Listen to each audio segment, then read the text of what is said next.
So we should probably get started. So thanks for sticking around to the last session of the day. And it's been a long day, a tough competition. I hope that you will enjoy the session and find it useful.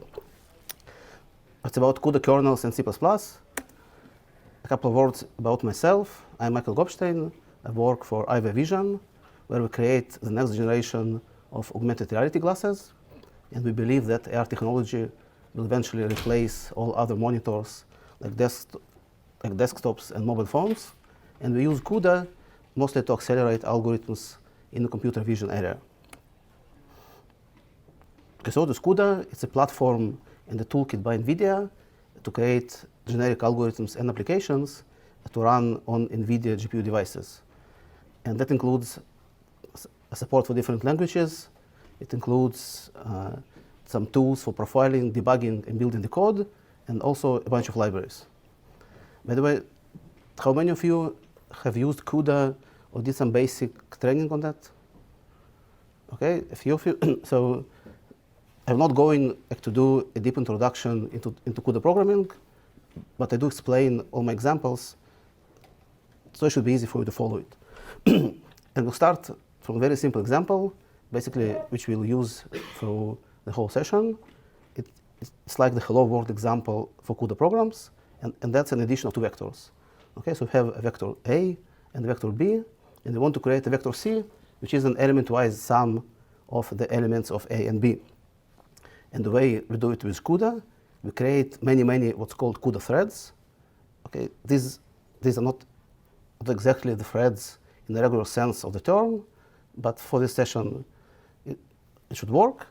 Okay, so create many CUDA threads. Each thread is being assigned a certain index in the output array C, which it needs to calculate. And the nice property of the vector addition is that each cell can be calculated independently of the other cells.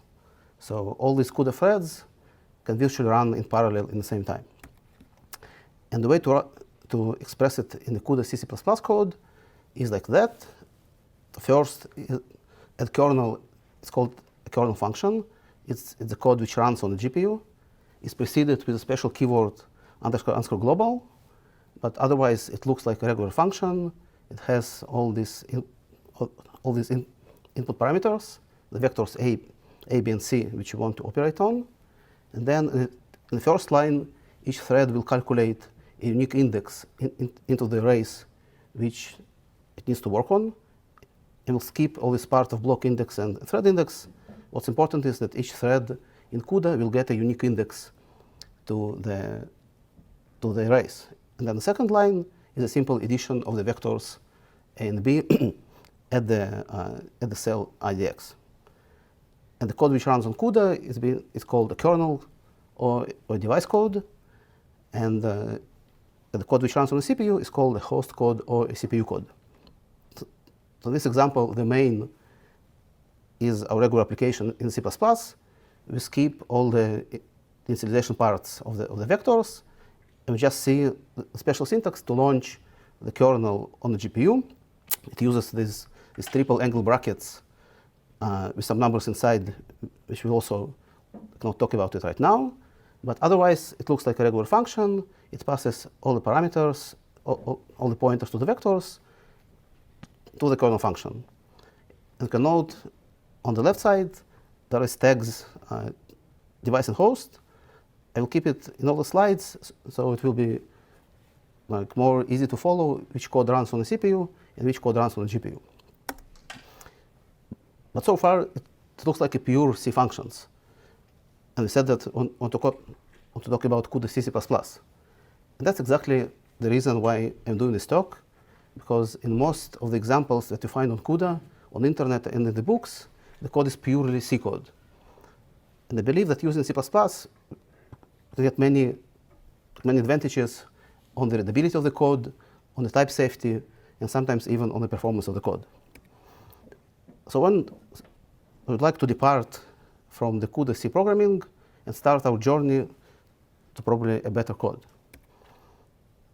Okay, so let's get back to a first example. And the first question is, what if we would like to sum up floating point arrays? Okay, then the C answer would be probably like that. We would add another kernel function at kernel f, which takes parameters as floats, but otherwise the body of the function is exactly the same as it was before. The C++ solution is much easier.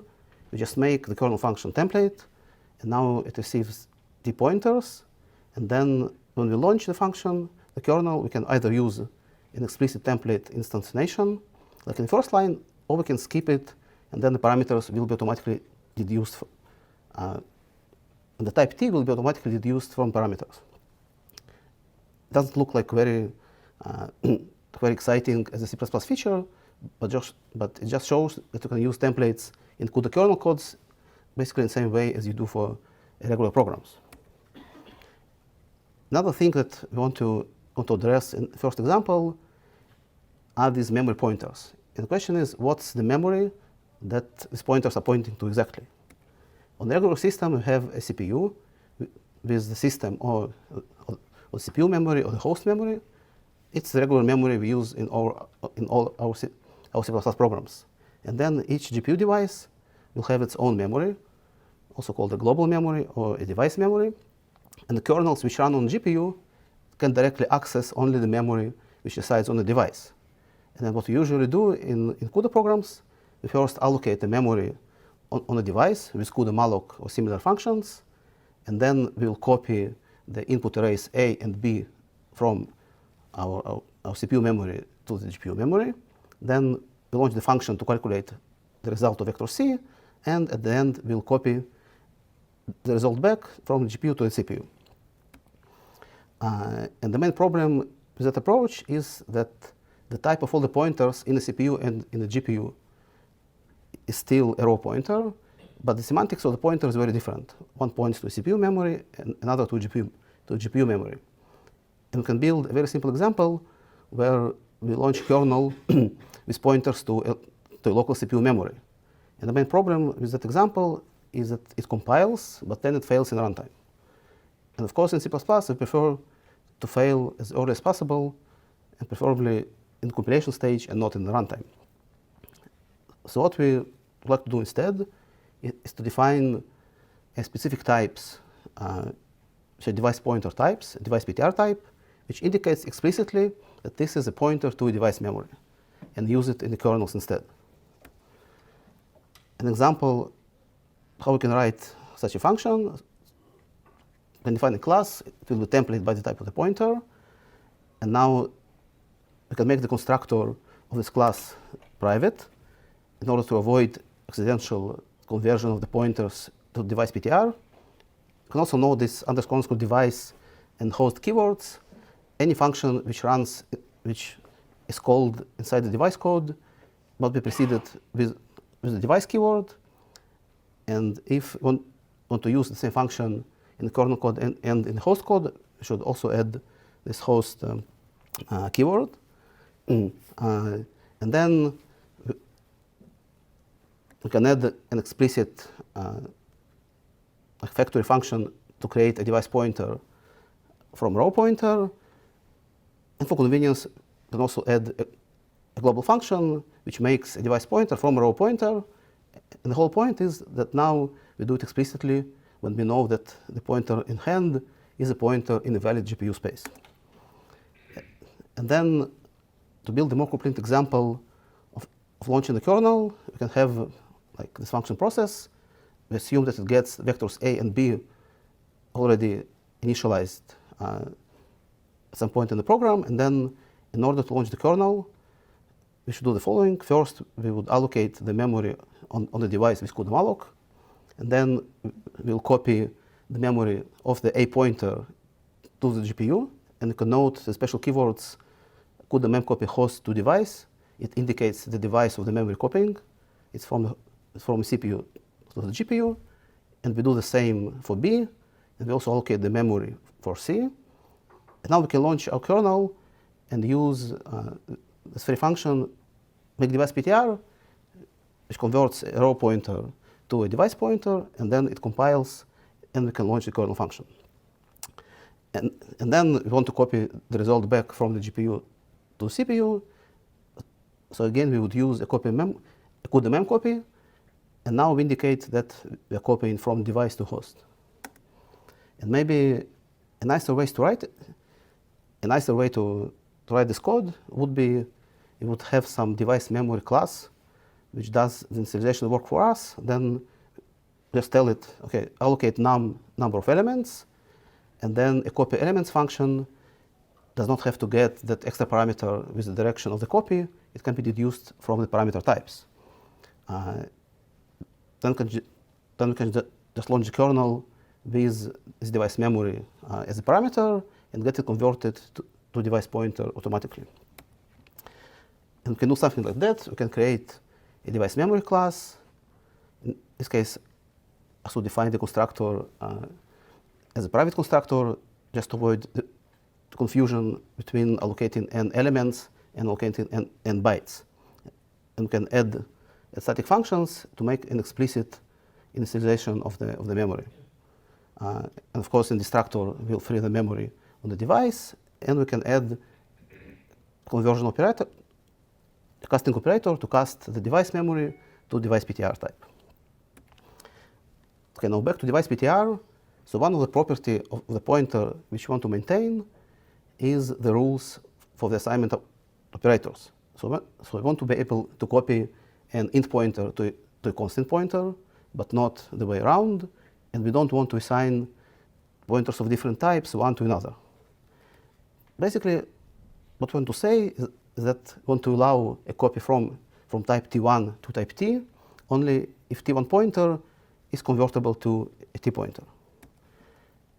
And we can write it using type traits, and we say that this copy constructor is only available if the types of the pointers are convertible. Again, it's a regular C++ code, but just shows that you can use same template semantics and headers like type traits in the kernel code, in device code, and it works fine. Another example that might be useful to use templates in the kernel code is to create some polymorphism. So instead of having our add kernel function explicitly do add operation, we want to give it a type of operation as a template parameter. So we create a class which is binary op plus, which defines a function called operator, which gets two t's and returns a sum of two t's. And then the kernel template, the kernel function can now get a new template parameter, which is the type of the operation we want to invoke. And then in the kernel itself, we create an instance of the operation op and call it, instead of explicit, a plus b. And once we launch the kernel, we specify the type of the struct of the operation which we want to use. So far, we've seen the use of templates in static polymorphism.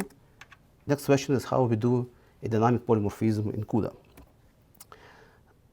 So I want to create a binary op interface, which also defines a virtual function called operator, which takes two values of t type and returns a t type back. And now our binary op plus class is an implementation of the binary op interface. And then CUDA can have a worker function, which basically gets a reference to the interface and calls the interface by the virtual function to do the operation. And we can have another kernel function which uses that worker function by creating an instance of binary op plus and providing it to the worker function. Again, it works fine with virtual functions in CUDA. It might be useful in some cases, but there is a very significant limitation. The limitation is that you can't pass classes with virtual functions from the CPU code to the GPU code as is. That's a problem because a business logic usually resides on the CPU code. The CPU part of the code is one to decide which operation you want to invoke on the GPU, either it's add or other type of operations. And we can try to solve it in a couple of ways. Okay, so one way is to add back this template parameter to the kernel function and pass it as a template parameter when we launch the kernel, and it works, but then it misses a point a bit. As if we already have the operation as template parameter, we can just propagate it as a template parameter and use the static selection of the functions as we did before. In this case, there's not much use or not much value to use those virtual functions in the kernel code. What we would like to do instead is to have a kernel function to get a pointer to an interface, to implementation of binary op interface, and somehow we want to create it on the CPU code and pass a pointer to it to the kernel. So what we may do, we want first to allocate the memory on the GPU from a CPU of the appropriate size t. Then inside the GPU code, we can access this memory and initialize it to a valid object of type t. And now in the CPU part, we have a valid pointer to a t object on the GPU, which you can use and pass to a kernel function when we launch it. Okay, so let's see how this can be implemented. We can add a new class, which is a device object. It will use the device memory class, which you've seen before. In the constructor, it will first allocate one element using the facilities of the device memory class. Now, the more interesting part is how we initialize the object on the GPU. And basically, we want to create a kernel function. And the kernel functions, the global functions which are invoked from a CPU, they must be freestanding functions. They can't be member functions in the class. So the only way to do some encapsulation is to use a namespace.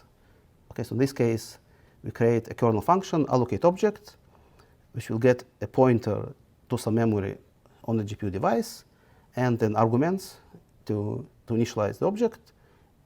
And then we use a regular placement operator new to initialize the object in place on the device. And from a CPU code, the constructor of dev object, it would launch a single instance of allocate object, just need a single CUDA thread to do the work, and we are done. And we have a class T on the GPU memory, which is properly initialized with all the parameters. By the way, you can also note that the parameters to allocate object are passed by value and not by reference, as we can't pass argument by reference from CPU to GPU. These are references in different memory spaces. And then to use it in natural way from CPU code, we can just add also a casting operator from device object to device pointer, and then it completes the example. Of course, we can also add a release function, a destructor to device object, which will call also a special kernel function to call the destructor on the device side, and then the memory is released in the destructor of the dev memory class. So we are done. Okay, so we've seen the static polymorphism. The next stop is new delete functions. Basically, this section is the shortest in all the slides. Just says that you can use malloc-free and new delete functions in kernel code, and it works as expected. It allocates the memory or the object in the device memory space. I'm not sure that you want to always use it, but at least it's available and it works as expected. Okay, next feature of the C++, which you want to explore how to use it in the CUDA code, are Lambda functions. And a very simple example is to create a Lambda function inside the kernel function, which will do the plus operation for us on parameters A and B. So in this example, it's a static Lambda, and then we invoke it as we would do with the regular C++ code, and it works. Also, all the rules to capture the lambdas apply on the GPU code. And we can create a lambda which captures a state. In this case, it's index and pointers to A and B, and does the calculation of the sum inside. I think that the most exciting use case for lambdas is that we can pass lambdas between the CPU and the GPU, and that's supported by CUDA compiler.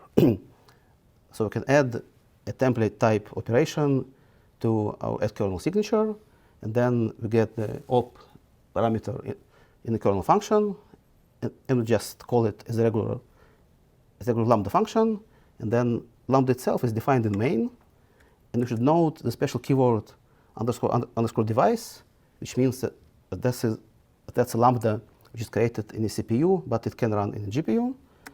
It also requires to add a special compilation flag, which supports extended Lambda. But otherwise, it works like regular, like with regular lambdas. It's very useful to pass a logic from a CPU to GPU in different way. The question is, have this lambda which crosses the border between the CPU and the GPU. We send it to the kernel function. And the question is, what can be captured as part of capture parameters of this lambda? So one exception that we can do is, and it comes as no surprise, we can't capture any parameters inside lambda by reference. And again, it's because we can't reference any memory on a CPU and pass it to GPU as is. It will just fail in runtime. In this example, you try to capture some values by reference, then it fails already in compilation time, as expected. The more interesting problem is capturing of this pointer. And let's see an example of how it looks like. So now, operation to sum up two vectors is much more complicated. We want to add vector A, vector B, but also add some constant number I to each one of the elements. So create a structure op, which represents the operation that we want to apply on the CUDA. It stores that I integer inside, and then we can add and apply a function which will create basically a lambda inside. It will capture I by this pointer, and we can launch the kernel from the apply function. The problem is this code compiles, but then it fails in runtime because this is captured by pointer. And the solution is to use a value capturing semantic for this. We just use a star of this, and this is being captured by value.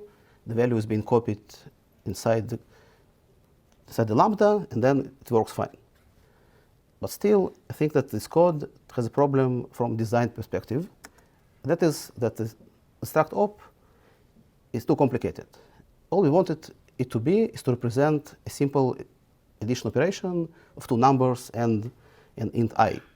But instead of that, it has this apply function which knows a certain kernel exists and tries to launch it, and it should be much easier. We would like it to be something like that. We would like the struct op to be a factory which creates a function for us, and then we want to somehow use it when we launch the kernel function.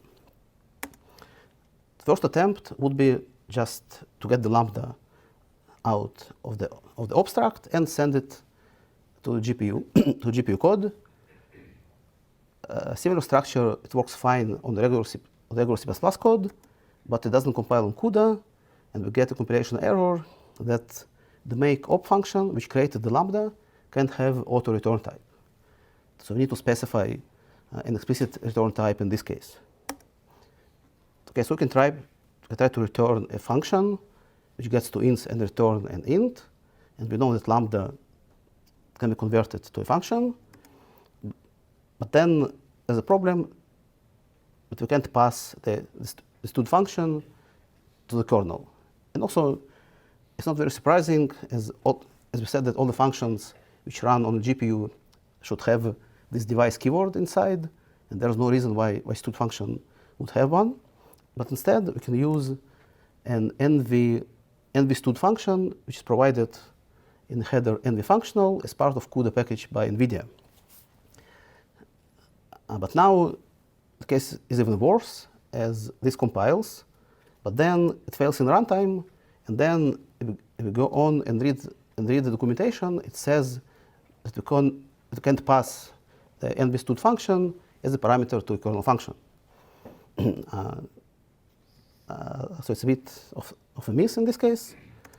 So the only solution that I have found to continue to complete this example is to pass the whole structure op as a parameter to the CUDA kernel, and then to create the lambda inside the kernel function and return it as an NV stud function.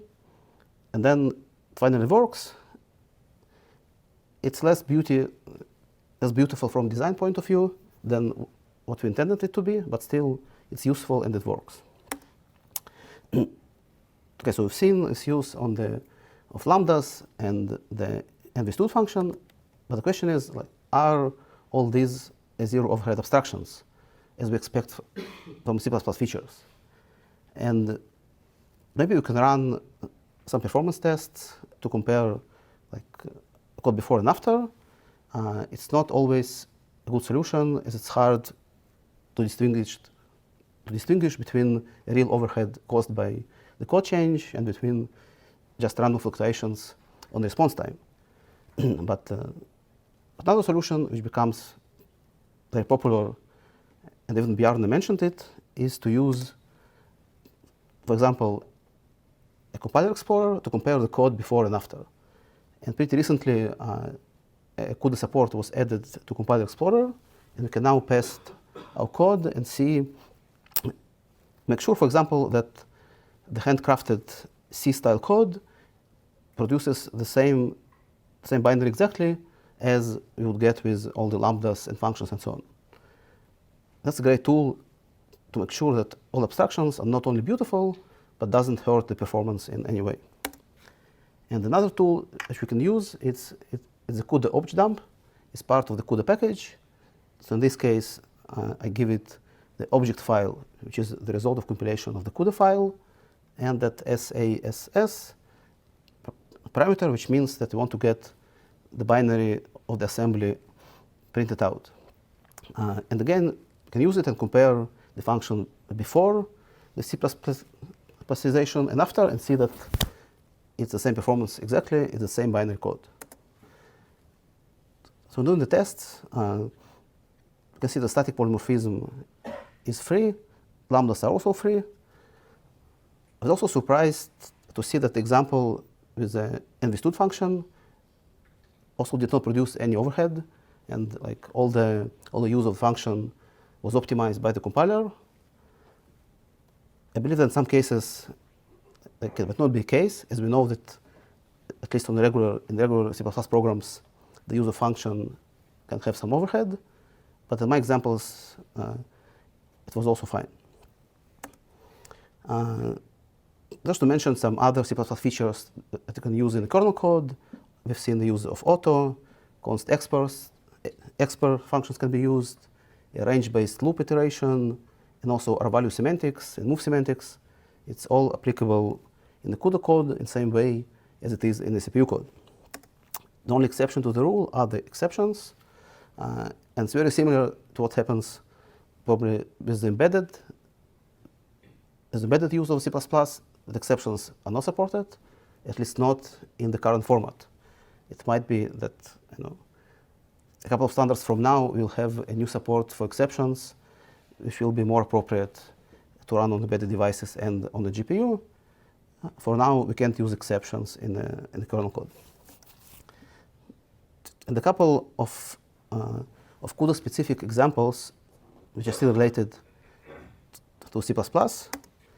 So first example, we have this kernel that needs to iterate over some array. And then we want to use the pragma unroll feature to get better performance of this kernel. By the way, I've seen some examples where unrolling the loops in the CUDA code, it really makes a big change. You see that the performance is much better and it's measurable. But the question is, what do they put as a parameter to pragma unroll? And until the recent versions, we could only put a hard-coded number in this place. And it can be appropriate in some cases, but might be not. And in the recent versions of CUDA, we can basically use any value which can be deducted in the compile time. So it can be, in this example, it can use a const expr function which combines some template parameter with constant number. And as long as we can, as a compiler can deduce this value in compile time, it will do the appropriate unroll parameter and hope that our code will run faster. Another feature which is also specific to CUDA is a runtime compilation of the CUDA code. So the CUDA library has some facilities to load basically CUDA functions and compile them and upload them to the device dynamically, is opposite to a special syntax which we've seen so far. And it's much more similar to OpenCL, if you're familiar with that. Some advantages of using the runtime compilation on the regular compilation. First is that you don't need to have a special CUDA compiler. You just compile the application with any compiler that you use, and then you just link with CUDA libraries, which are C libraries, which allow you to upload the code to the device and do the compilation and do all the stuff. Another reason that it may be useful to do the runtime compilation is to tune the compilation flags. So a trivial example might be tuning an architecture, but basically in runtime you can look at the exact device that you have in hand and build the compilation flags to be optimized for this device. But the other use case, which I think is very interesting and it's more related to C++, is that if in the source code of C++ we have some template functions, then we can specify the template parameters in runtime with that runtime compilation code. So an example of how this can be useful. Okay, so again, have some process kernel which runs on the GPU, and we want to use that pragman role to make it run faster. And as we don't know the number of layers in this example in advance, we want to get it as a template parameter to our kernel function. But the problem is that this number of layers is calculated in the main program dynamically, and we can't know it in the compile time. Okay, so how do we pass an int as a template parameter? Okay, so one solution is to create some proxy function which will just do an if or a switch on all the possible values for the layers, and will call the appropriate template constructor. It's not a very nice piece of code. It also requires us to know in advance all the possible values of layers. And also it means that all the versions of the process function on CUDA will be compiled and become a part of our binary. And when we use the compile time, dynamic compilation of the CUDA code, we can basically specify all its parameters in the compile time. And I'm not going over the exact examples of how you do it. You can find the good examples on the internet, in the CUDA documentation. But basically, to have a function, which, for example, which gives you the C++ name of the template, which you need to use from the template t parameter, and other functions to register the template parameters and then use them when you launch the kernel function. Okay, so eventually we started from C programming, and we reached start using C++ in CUDA kernels. A couple of links to finish with. So one is a GitHub repository where you can find all these examples in more details. It's not very complete. It's mostly like for illustration of the C++ features that you can do on CUDA. And links to one is the blog post by NVIDIA. In the CUDA 8 version, there were many features which were added to the C++ support. And you can read it. It's a very nice written article. And also, you want to look at the GPU programming with C++, you can take a look at the Cocos library. It doesn't target only the NVIDIA platform, but basically all the HPC platforms. Questions? You haven't mentioned Thrust. Yes. Let's talk about examples where you want to build your own kernels and to launch it on device, and it shows which features of C++ you can use. Basically, Thrust does use lambdas as the parameters to its functions. It has a certain set of algorithms You could definitely use it in many cases. But if you want to write your own CUDA code, then you may want to use some C++ features with it. Yeah. So what about the performance difference between CUDA library and the CL library from NVIDIA? Is it a big difference? The question is performance difference between CUDA and OpenCL. So basically, OpenCL is an open standard. And for NVIDIA devices, it's implemented on top of CUDA. I believe that you can, in some cases, you can gain more control on your code with CUDA, as basically it's closest to the platform as it gets. And there are some parameters which can tune in CUDA and some special functions which deal with memory consistency and caching and so on, which I believe do not exist in the more general APIs of OpenCL. But it's about in the same level if you think about GPU programming.